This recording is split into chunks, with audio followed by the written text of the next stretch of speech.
الحمد لله على إحسانه والشكر له على توفيقه وامتنانه وأشهد أن لا إله إلا الله وحده لا شريك له تعظيما لشانه وأشهد أن محمدا عبده ورسوله الداعي إلى رضوانه صلوات الله وسلامه عليه وعلى آله الطيبين الطاهرين. عباد الله، اتقوا الله تعالى فإنه من اتقاه وقاه. اتقوا الله تعالى فإنه من اتقاه كفاه. اتقوا الله تعالى فإنما يتقبل الله من المتقين. اتقوا الله تعالى فالله يحب المتقين. اتقوا الله تعالى فالله مع المتقين. اتقوا الله تعالى فالعاقبة للمتقين. أيها الأحبة، khudbadeenu maanta waxay ku saabsanayd kitaabkan weyn ee cadiimka ah ee jaliilka ah ee aynu dhammaanteen aad u jecelahay ee Ilaahay inoo soo dejiyay ee inoo saaran miisaska inaga horeeya. kitaabkaas iyo mazaayaadka iyo khasaa'ista Ilaahay uu siiyay ee uu ku gaar yeelay ee kutubihii hore uu kaga duwan yahay iyo xikmadaha Ilaahay u soo dejiyay kitaabkan. shayga haddaadan wuxuu gudo iyo wuxuu gala aqoonin, wuxuu tara iyo meesha loo isticmaalay iyo waxa loogu talagalay iyo cudurradu daweeye haddaadan aqoonin, dee qashinkaaga lama duwana. bimacnaa shay kasta wuxuu agtaada qiimo kaga leeyahay hadba inta aad ka taqaano waxtarkiisa. shay kasta wuxuu agtaada qiimo ka leeyahay, shay walbana wuxuu ku qiimaysan yahay waxtarkiisa. dad iyo duunyo, mood iyo nool, wax nool iyo waxaan noolayn, shay waliba wuxuu la qiimo yahay wuxuu taro. asaas kitaabkan quraanka qiimihiisa waxaad fahmaysaa, si fiican u garanaysaa inagoo muuminiina oo rumaysan inuu yahay kalaamkii Ilaahay oo Ilaahay subxaanahu wa ta'aala inoo soo dejiyay oo akhriyayna ku cibaadaysanayna. haddana si fiican waxaad u fahmaysaa oo u garanaysaa qiimihiisa marka aad si fiican u daraasayso xikmadaha Ilaahay kitaabkan ugu talagalay u soo dejiyay. kitaabkan walaalayaal waa aakhirul kutub as-samaawiya, kutubtii Ilaahay subxaanahu wa ta'aala soo dejiyay ee anbiyadii uu ku soo dejinay kitaabkii ugu dambeeyay, si nabi maxamed calayhi salaatu wasalaam kitaabkii nabigii ugu dambeeyay uu ahaa. saadarteed kutubihii inaga horeeyay wixii ahkaam ahaa ee cilmi ahaa ee akhbaar ahaa ee ku duugnaa waa wuxuu kitaabkani shamliyay oo kitaabkani soo naqliyay oo kitaabkan ku guda jira iyo wuxuu kitaabkani nasakhay oo la bedelay. waxaynu haysanaa waa kutubtii hore, waa kitaabkeenii quraanka ahaa ee Ilaahay noo soo dejiyay, nabi maxamed lagu soo dejiyay, iyo kutubtii hore ee samaawiga ahayd ee isaga ka horeeyay wixii aan la nasakhinba halkan ay ku wada jiraan. kitaabkan khasaa'istiisa waxa kamida in Ilaahay subxaanahu wa ta'aala uu ku koobay maadaama kitaabka dambeeya aanu jirin adduunkan koonkan aynu joogno, wax kasta oo aynu uga baahannahay oo koonkan dhex yaala ayaa Ilaahay subxaanahu wa ta'aala kaga hadlay oo ku sheegay oo ku bayaamiyay. imma si faahfaahsan baa loogu bayaamiyay wa imma si ijmaala ayaa loogaga hadlay. adduunkan iyo aakhiraba ما فرضنا في الكتاب من شيء. وحكم إذا كتاب خصائصتيسا إن كون كوردن لو سو دجيي كتبه هره ummada gaara iyo aqwaam gaara iyo nabiyadii loo diray ayaa lagu soo dejin jiray. tawraat oo kale reeb nabi Muuse ayaa lagu soo dejiyay. reeb banu Israa'iilkii xilligiisii noolaa ayay khusaysay oo gaar u ahayd. injiil nabi Ciise lagu soo dejiyay isna reeb banu Israa'iil qoladii xilligan noolayd ayaa iyadana loogu talagalay lagu soo dejiyay. kitaabkeenu laakiin wuxuu caam ku yahay ilaa iyo maalinkii uu soo degay ilaa iyo adduunyadan inta laga baabi'inayo wixii ummada ah ee yimaada koonkaa yimaada meel kasta ha ku noolaadaan midab kasta ha lahaadaan magac kasta ha lahaadaan afkay doonaan ha ku hadlaan kitaabkan qur-aanka aan baa u kitaaba nabi maxamed baan calayhi salaatu wasalaam oo rasuula khasaa'istiisa waxaa ka mida ilaahay subxaanahu wa tacaala in uu ilaaliyey oo laga ilaaliyey oo laga mamnuucay in xadgudub lagu sameeyo ama wax laga dhimo ama wax lagu daro ama wax laga bedelo ilaahay baa arintaas qaatay cidna uma dirin cidna uma wakiilanin inna nahnu nazzalna dhikra wa inna lahu lahafidun ilaahay baa yidhi annaga soo dejinay dhikrigan waa quraanka annaga ayaana ilaalinayna sida ilaahay soo dejintiisaba isagu ula kaliyahay ayuu ilaalintiisana ula kaliyahay بخلاف الكتب السابقة كتبتي هوري أمدها لو سو دجيو أيا لو دردار مترو الأمر جرينا إلى الهيان بما استحفظوا من كتاب الله وكانوا عليه شهداء لو رنت كتاب الله وكا إلى عليا يوصن ضياع من يان وحب الله قدرين يان وحب الله قدمين كل رقمة أمدها اللي فريتري لكن إلهي سبحانه وتعالى كتاب كيسا عدبة أمدرين ولذلك انت صوصنا كن يشان بقول صنع يكسي دويهاي انتي وسول لسود دجيي دورية 15 قرني ايو مريا حرفنا لقى ما بدلين wax u dhawaan karo oo taaban karaana ma jiraan ilaahay baa subhanahu wa ta'ala ilaalinay khasaa'ista waxa kamida in kitaabkeenani uu yahay kitaabka ugu sahlan shareecadeenu guud ahaan ay tahay shareecada ugu sahlan ee ugu dhibta yar ee wax kasta oo xaraja oo culaysa oo sharaa'icdii hore iyo ummadihii hore saaraa ilaahay subhanahu wa ta'ala uu ku nasakhay ويضع عنهم إصرهم والأغلال التي كانت عليهم يريد الله بكم اليسر ولا يريد بكم العسر ما جعل عليكم في الدين من حرج وكتاب سهلا ولقد يسرنا القرآن للذكر فهل من مدكر قفك برانيا واو سهلا يهي قفك كردقميا واو سهلا يهي قفك راعي ربطين راعوا طريق دكتور واو سهلا يهي قفك روين فهمه واو سهلا يهي وعدك أدقها مجرته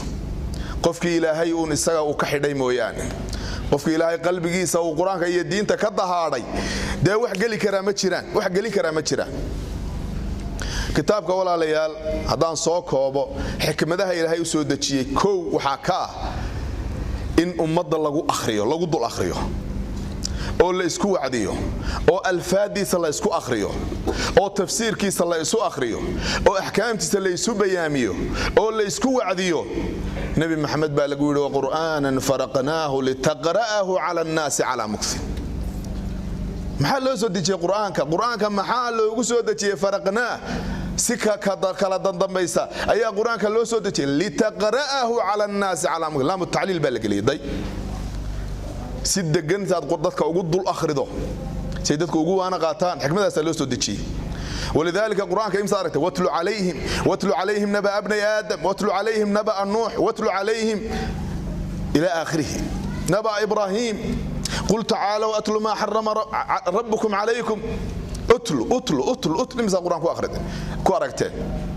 إن لقوا آخر يددك أو لقوا وانيو النبي عليه الصلاة والسلام في سورة وأوحي إلي هذا القرآن لأنذركم به ومن بلغ بإله سبحانه وحد كنت هذا ضدك أوحي إلي هذا القرآن كان بالي وحيوذي أم حالق وحيوذي لأنذركم به سان قرآن كان إذن كوديغو بل النبي عليه الصلاة والسلام أمر صريحة لقسي قرآنك إنه ضدك قرآنك كوعدي وذكر بالقرآن من يخاف وعيد وذكر بالقرآن قرآنك كواني بالي ضدك سو ماركتي حكمتها لو سو دجيه waxa kamid ah walaal quraanka inaynu cilmi ka barano cilmi ka qaadano cilmu dunya wa cilmu al-aakhirah cilmu al-awwalin wa cilmu al-aakhirin waxa soo dhan ba ku duugan quraanka al-ahkam wal-wa'd wal-wa'id ilaahi subhanahu wa ta'ala halkaas kaga waramay ولذلك قرآنك وحيابها لو سو لتخرج الناس كتاب أنزلناه إليك لتخرج الناس من الظلمات إلى النور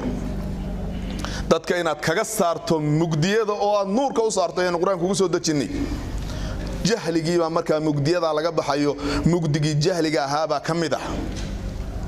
quraanka xikmadaha loo soo dajiyay waxa kamid ah inaynu akhrintiisa ku cibaadaysano ilaahay ugu dhawaano maxaa ka fiican in lagu yeero ahlul quraan in lagu yeero saaxibul quraan cibaaraadkaas bay nusuustu cabiraysaa inay dadka ku dhex jiraan dad la yiraahdo ahlul quraan nabi alayhi salaam uga hadlo waxa la yiraahdaa dadkaas ahlu waxa jira inna lillahi ahliin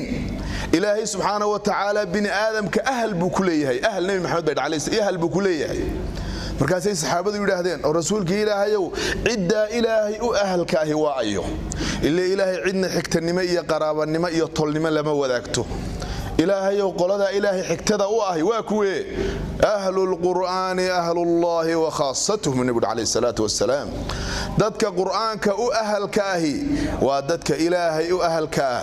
إلهي وحشي بشر ككلا وكحشي marka inay quraanka ku cibaadaysanno akhrintiisa nabi maxamed baa la amray si gaara watlu ma uhiya ilayka min kitab rabbik watlu ma uhiya ilayka min alkitab waxa lagu waxyooday oo quraankan rabbiga ay akhriba nabiga alayhi salatu wasalaam muuminiintana waa lagu amaanay إن الذين يتلون كتاب الله وأقاموا الصلاة وأنفقوا مما رزقناهم سرا وعلانية يرجون تجارة لن تبور مركا حكمك وحكم إنه كل عبادة يسون آخرين تيسا وإلهي يقول دوانه حكم ذا قرآن كله سدتشي وحكم ذا التدبر لنتدبر كتاب أنزلناه إليك مبارك ليتدبروا آياته وليتذكر أولو الألباب أفلا يتدبرون القرآن أم على قلوب أقفالها أفلا يتدبرون القرآن ولو كان من عند غير الله لوجدوا فيه اختلافا كثيرا علماء واحد التدبر هو التفسير مع الاتعاظ وقرآنك إن التفسير كيسا فهمت أو راعدو أو دقيستو كنا وانا قادتو أو كو انتفاعدو أو كو وعد قادتو أو كو عبرة قادتو أو كو هنونتو تدبر كو أسداس marka keeba horeeya quraanka inaad ku waana qaadato oo ku wacdoonto oo ku hanuunto iyo inaad macnihiisa fahamto tafsiirkiisa horta bal aad fahamto kee horeeya labada inaad fahamtaa horeysa hadii kale waa mid madow badan Allah ku yaqaan aayadani waxay ku kala duwan yihiin tani maxay ka hadlaysaa tani maxay ka hadlaysaa midna waad iska dulmaraysaa oo hadaabad fiican tahay quraanka akhriyo taqaano hadii laakiin macnihiisa aad fahamsantahay inaad quraanka ku waana qaadataa waxay ka dambaysaa inaad tafsiirkiisa fahamto ay ka dambaysa quraanka xikmadaha ilaahay subhanahu wa ta'ala soo dajiyay waxa kamid ah inuu dadka wanaagsan u bishaareeyo dadka xunxunna u digo bashiran wa nadhiran fa'arada aktharuhum bilayhi كتاب فصلت آياته قرآنا عربيا لقوم يعلمون بشيرا ونذيرا كتاب إلهي سو دجiyay إلهي كتاب ونو سو دجiyay maxaa loo bashiir wa nadhiir way inta wanaagsan buu bishaaraynaya jannu ugu bishaaraynaya nolol wanaagsan adduunyo ugu bishaaraynaya kii xumaana waa u digaya xikmadaas loo soo dajiyay xikamka kamid tahay xikmooyinka waxa kamid ah walaalayaal quraankan inaynu isku daweyno oo xanuunada dadka ku dhaco oo dhan iskaga daweyno kuwa jirka ku dhaca iyo kuwa qalbiga ku dhaca مرض الشك مرض النفاق مرض الشهوة مرض الشبهة أمراض النوعاس قلوب تقفك كجدع هلاجة قرآن كادوية كوا تشرك قفك كجدع عنا قرآن كادوية سورة الجارة أيو نبغى سجارة ينوبر أيو لجود دوية سورة الفاتحة أيوه الرئيس نيكي لقنيني واتي سورة الفاتحة لجود دوية نيكي بقى القنيني سو ما ركت مركا وشفاء لما في الصدور هدى وشفاء وننزل من القرآن ما هو شفاء ورحمة قرآن كان وحى إلهي أسود دجiyay inaynu ka helo hanuun iyo bishaaro iyo naxariis alfaada saasa quraanku isugu taxaya ونزلنا عليك الكتاب تبيانا لكل شيء وهدى ورحمة وبشرى للمسلمين هذا مسلم تهي قرآنك وحا كوغو دحسوغان oo ka dhaxelaysa hanuun iyo rahmad naxariis iyo bishaaro oo quraanku bishaaray lilmuslimiin intaasoo ahkaam quraanka ahkaamta loo soo dajiyay waxa kamid ah inaynu ku kala baxno oo dadka lagu kala saaro oo dadka markay isqabsadaan loogu gornoqo لأنه القرآن هو عدالة وعدل ويا قفنا كحد قد بمايو حكمتها اللو سودتشي لتحكم بين الناس بما أراك الله فاحكم بينهم بما أنزل الله قرآن كأطبع واركت أحكام تاسي يعني حكمتها زي كمتها مسو كوبك الرول على ليال واسكا خطبة سبحانه واسكا كوبانتها حكمتها iyo kuwa kale oo fara badan oo ayna soo koobi karin baa Ilaahay Quraanka inoo soo dejiyay xikmadaha marka loo soo dejiyay iyo fadaaisha iyo nicmada kitaabka Ilaahay dhex fadhida hadayna fahmin oo midhaha goosan oo ayna ka faa'iideysan taa waxay noqonaysaa qof yaani geed biyo dhexdood ku qalalay geed biyo la siiyay oo la waraabiyay oo wax ka soo baahnaa la siiyay hadana waxa weeye qalalay ayuun bad la mid noqonaysaa ولذلك النبي عليه الصلاة والسلام وحو كنت سالي قفك قلبي جيسا آن وح قرآن كمده كتشرين وقوري خرابه وكلا قوري خرابي أو كلا ويان قرآن مركا هو حياة ونلل وحين سدر دار من مركا ولا ليالين إن قرآن كلا صاحبنا أو قرآن كلا نولانو أو قرآن كأهل أنقنو أو قرآن كالفادي سيأخرس كي صبرنو أو تفسير كي أحكام تي صبرنو سيو آخر إنه شفيع قاضي لأنه النبي عليه الصلاة والسلام وحشي قرآن كإنه شفيع قاضي اقرأوا القرآن فإنه يأتي يوم القيامة شفيعا لأصحابه والقرآن كآخرية قرآن كآخر وحو إيمانيا يسوي أصحابتي سيو شفيع قاضي أصحاب على عبري صاحبنا waxa la yiraahdaa qofka labada qof ee had iyo goor wada socda ee wada fadhiista ee waxa weeye isjecel ee naasixa isu ah kuwaas saaxiib la yiraahdaa kitaabka Ilaahay inaad sidaa saaxiib la noqoto maxaa ka fiican waxba kama fiicna إلهي سبحانه وتعالى هنا فامسيو ألا صلوا وسلموا على البشير النذير السراج المنير خير من صلى وصام ونصح الأنام اللهم صل وسلم وزد وبارك على نبينا محمد وعلى آل محمد كما صليت على إبراهيم وعلى آل إبراهيم في العالمين إنك حميد مجيد وارض اللهم عن الخلفاء الأربع أبي بكر وعمر وعثمان وعلي وعن بقية الصحابة أجمعين وعن التابعين لهم بإحسان إلى يوم الدين وعنا معهم بفضلك وكرمك يا أكرم الأكرمين اللهم اغفر للمؤمنين والمؤمنات الأحياء منهم والأموات برحمتك يا أرحم الراحمين اللهم إنا نسألك من الخير كله عاجله وآجله ما علمنا منه وما لم نعلم ونعوذ بك من الشر كله عاجله وآجله ما علمنا منه وما لم نعلم اللهم إنا نسألك الجنة وما قرب إليها من قول أو عمل ونعوذ بك من النار وما قرب إليها من قول أو عمل ربنا إننا آمنا فاغفر لنا ذنوبنا وقنا عذاب النار وصلى الله وسلم وبارك على نبينا محمد وأقم الصلاة.